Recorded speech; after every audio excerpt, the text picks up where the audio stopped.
Welcome to Dan's Talks. My guest today is Geoff Lynch, who's the president of Hampton Jitney, one of the most revered and successful main transportation businesses here in the Hamptons, luxury liners bringing people back and forth from the city to the country. Geoff, let me know how this all began. This is your 50th anniversary, I believe. That's right. Well, 50th anniversary of Hampton Jitney. Started back in actually the official month was April of 1974 by a man you well know, James Davidson, who unfortunately is no longer with us, but he is the founder of Hampton Jitney, as folklore would have it, in his at his kitchen table in Bridgehampton. But it was, yes, back in 1974. And it wasn't to go to New York at that time. That's right. The original concept that Jim had was actually just shuttling Hamptonites from hamlet to hamlet between Southampton and Montauk. And along with the shuttle vans, he had trailers to hold bicycles. So the idea being, if you needed to get from Southampton to East Hampton, you could load your bike on the back of a trailer, get on a jitney, and head out there. That was during the time when there was the energy crisis, the oil embargoes from the Middle East, and people back then were looking for alternative transportation, and Jim felt this was a good concept. In reality, that first season, I don't think I think it was popular. I know it was well advertised, certainly by Dan's papers, but I don't think it was a financial success. And Jim at that point was wary that it would be able to continue. And over the course of the next year, what saved him was family, friends, and other folks asking for transportation in and out of New York City to either close up their homes after the season or bring stuff out before the season. And at that point, he realized a route between New York City and the South Fork was probably a better business model than just hamlet to hamlet. So Those were small buses. I think 16 passengers. That's right. No 16 facilities, but they were like party. It was like people having a party going in and out. Yes. It was originally 16 passenger Chevy vans, and then, if you remember, he had the Argosies, which were basically a Chevy chassis built on what looked like an Airstream camper, and they held a few more people, but not as comfortable as a modern day coaches. But yes, they were. It was like a party. There was seltzer on board. There was a host person, and everybody was very happy to get on and head out east to the Hamptons.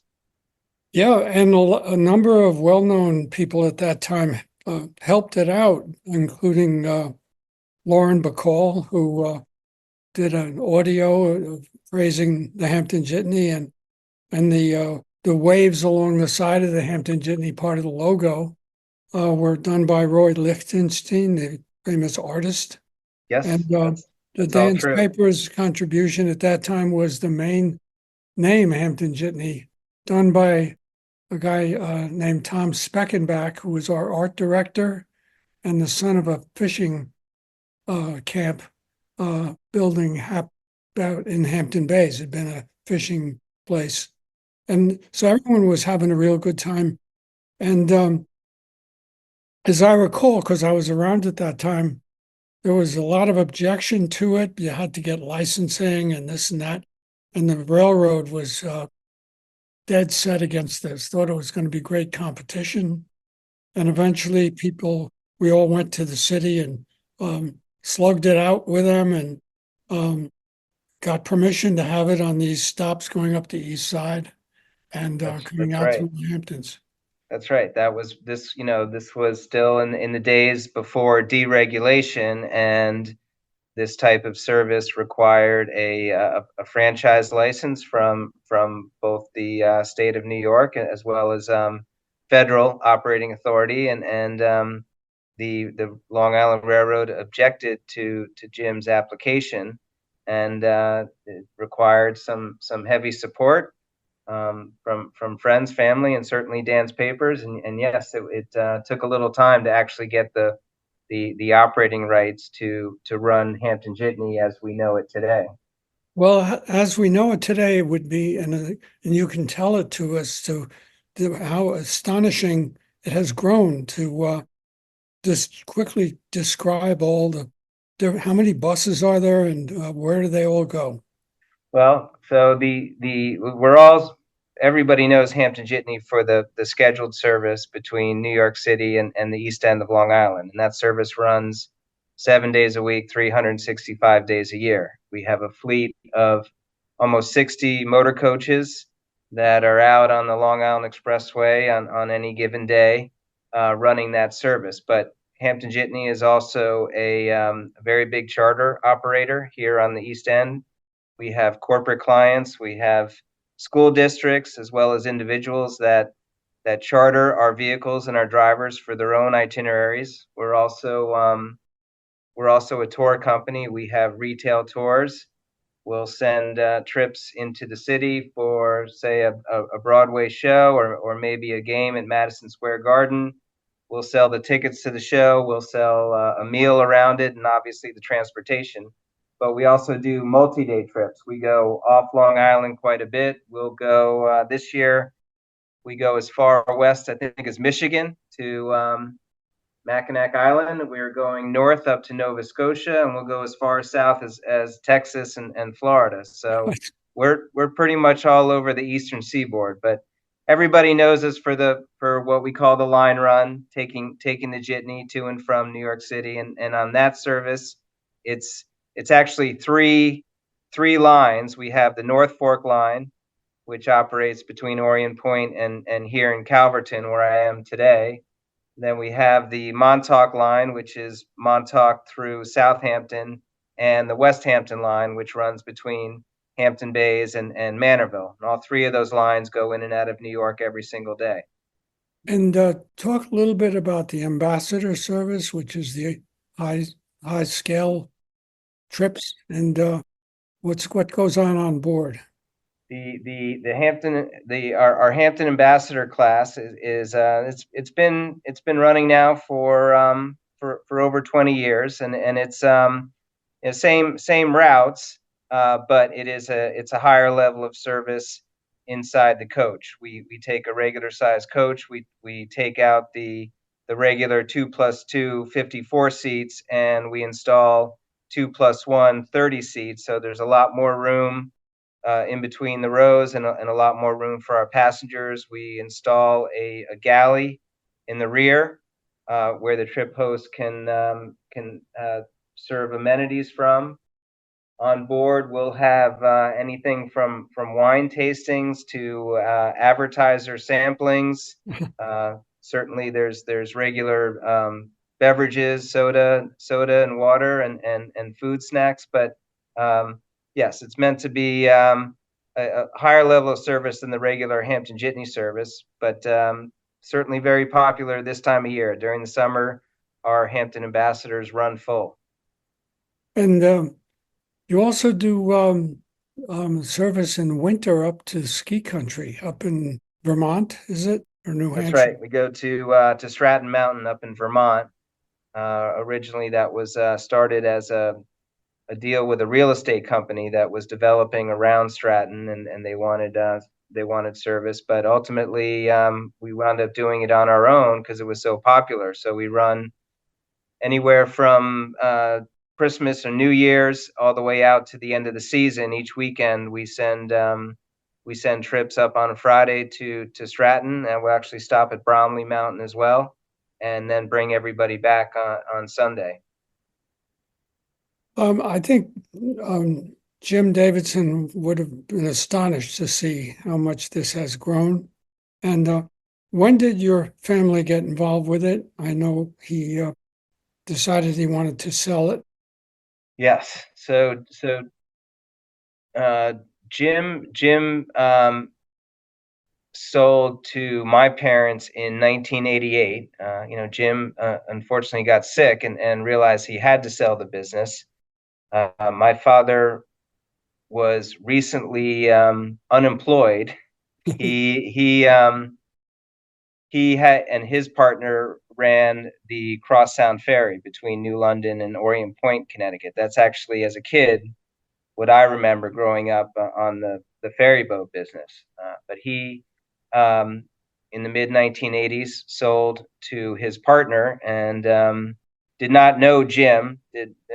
Was not really familiar with Hampton Jitney, but there was a mutual relative, a gentleman by the name of Bruce McAllister. Bruce McAllister, um, he was on the board of directors of Hampton Jitney. He and my mother are first cousins, and Bruce is also the brother-in-law of Jim Davidson.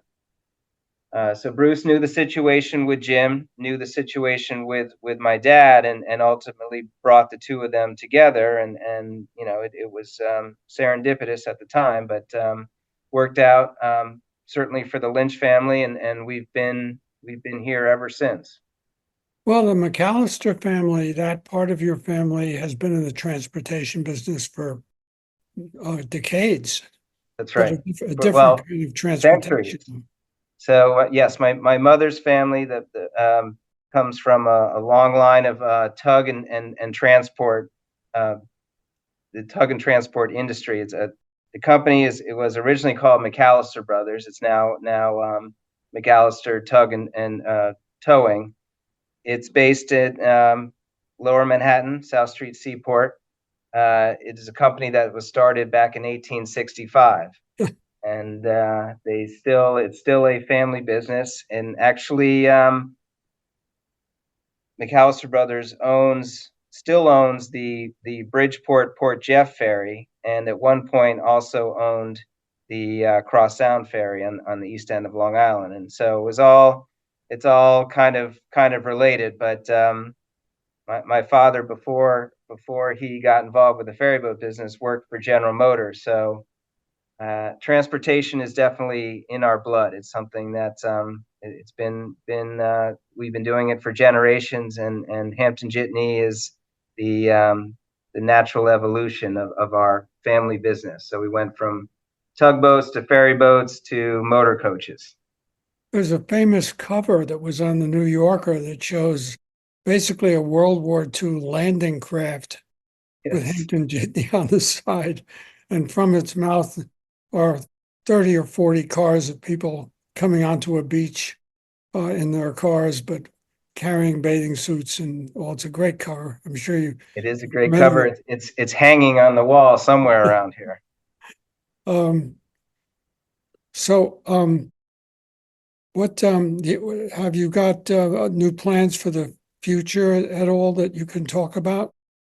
Well, I think right now yes, we're always thinking about expanding our services. We would like to see more scheduled service uh, moving towards western Suffolk County. So not just the two forks of Long Island, but also parts of the North Shore, as well as parts around Patchogue and Moriches. So we're always looking at expanding the line run service. The charter business is something that we could grow tenfold if we wanted to, if we had the capacity. Unfortunately, drivers and equipment and mechanics are hard to come by these days. But that's another expansion piece. We would like to see Hampton Jitney as a brand and as a company become much more regional, as opposed to this niche East End market that we have now. Well, it's interesting because words sometimes get changed to mean things that people forget what the original meanings were.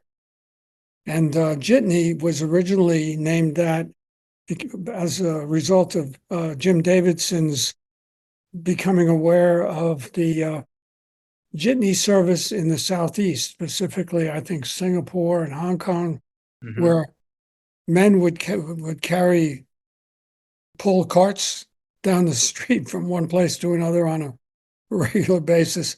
And so but now that has this whole new meaning.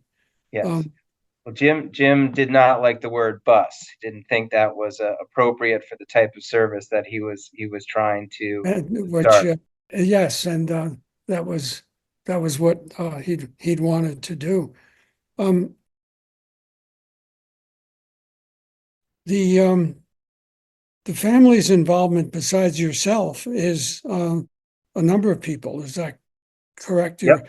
You're Yes. one of two, or do you have brothers and I sisters? Or have I have I have three siblings, and all four of us are now owners of Hampton Jitney. My father unfortunately passed away some years ago. My mother is still alive and well. We certainly have to take care of her. But my brother Andrew is our executive vice president. He and I work together. We have a younger brother, Peter, who's also in the business. He's been in our shop for 20 plus years. And my sister, Stephanie, who she's not active on a day to day, but she serves on our board of directors, and she's certainly involved, particularly with the 50th anniversary. We have a lot of advertisers and marketing going on, and she's been very helpful in that regard. tell me about some of the things that you're going to be, how you're going to be celebrating this anniversary, this important half century. Well, we've already started. We have what we call the 50th anniversary 50 giveaways, and we have 50 trips over the course of the summer. Sorry, I don't know the dates off the top of my head, but it has already started. Where that trip will have special goodie bags, giveaways for our passengers, various products from advertisers, friends, merchandisers, things that we hope our passengers will enjoy. We also have an event coming up that is the Taste of Two Forks. I believe it's June the 6th, June the 7th. This after the 4th of July holiday in Southampton Village, where July, not June. July, yes. Yeah. Um, where we are going to be, we took over the sponsorship of that event. It's a fantastic event. You guys have been doing it for a number of years. We're going to turn that into a Hampton Jitney at 50th anniversary celebration. When you come into the lobby of Hampton Jitney in Southampton in the main, been the main headquarters until they've built this new complex in Calverton. Um, there's a display. I guess you'd say it's about 200 square feet that's elevated. And what you've got there, and as a beginning, I think, is on that platform right now, is you have some of the Hampton Jitney uh, uh, attendance uniforms and so forth for sale. Oh, Hot pockets and so forth. our 50th anniversary merchandise. Yes, I would Yes. be remiss if I didn't show the that's the 50th anniversary logo, and yes, it's been put on sweatshirts and t-shirts and baseball hats, and What it's about what about having I was thinking about it, having like a jitney bus that goes round and round on a track like a train, and it was with out this here. like somebody would build this, some person would build as a train set that would take up an entire room. Maybe it's too late for that. But what else are Uh, you planning for that particular location? Do you have any more plans the for it? well, the Southampton location, yes, that's been our main terminal since 1982, and that building, um, as you know, was built way before that. It was probably built in the late 60s, early 70s. It's It 50 it was plus years old. it was originally a roller rink. Yes, it was not meant to be a bus terminal, but it has served us well over these Yeah. last decades, but it needs it definitely needs some refurbishment, and the plan is in starting next year is to start renovating that place room by room, because we can never actually take it all down at once because it's so busy. We have tenants in there. We have a gym. We have enterprise rent a car. We have a Pilates studio. We have a caterer. So we're gonna be working on that building, starting with the terminal. That display that you mentioned with the 50th anniversary merchandise. That's just temporary. Ultimately, that's going to be a new reception desk, along with a new lobby, and we need a new shop. We need a new office. So those are things that we're going to be working on over the next few years. Well, thank you for being on the podcast. I really appreciate seeing you face to face. We haven't done much of that over the years, but Yes, and it's thank you nice for to riding. see. I know you're out there every day, and we appreciate the feedback. It's always nice to hear from you. Sure. Bye-bye. Thanks, Dan.